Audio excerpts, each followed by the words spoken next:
Welcome to this tutorial on component functions and destructuring declarations in Kotlin.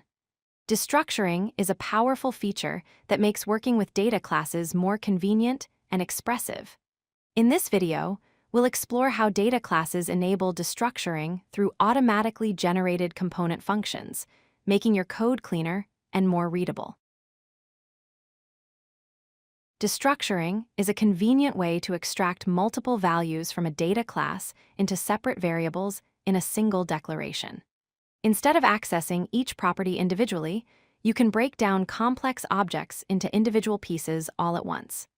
This feature simplifies your code and makes it more expressive when you need to work with multiple properties from a single object. Let's look at a practical example. Here we have a data class called person with two properties, name and age. We create an instance of person with the name Alice and age 30. Now, instead of accessing person.name and person.age separately, we can use destructuring. We write val, then parentheses containing name, age equals person. This single line extracts both values into separate variables. When we print name, we get Alice. When we print age, we get 30. It's that simple. So how does destructuring actually work?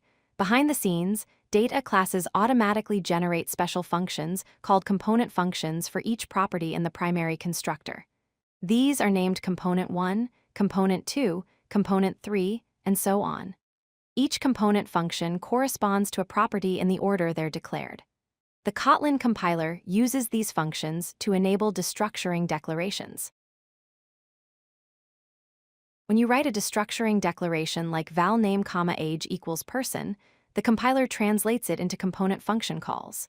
It's equivalent to writing val name equals person.component1 and val age equals person.component2. Component1 returns the first property, component2 returns the second property, and so on. This automatic translation happens during compilation, making destructuring both convenient and efficient. Sometimes you don't need all the properties from a data class. Kotlin lets you skip values you don't need using an underscore. In this example, we have a user data class with 3 properties, id, name, and email. If we only need the name and email, we can write val underscore name email equals user. The underscore tells Kotlin to skip the first property. This way, we only extract the values we actually need, making our code more focused and intentional. Destructuring becomes especially useful when iterating over collections of data classes. Here we have a list of person objects. Instead of writing for person and people, and then accessing person.name and person.age inside the loop, we can destructure directly in the loop declaration. We write for, then parentheses containing name, age in people. This automatically extracts both properties for each iteration, making the loop body cleaner and more readable. Let's recap what we've learned.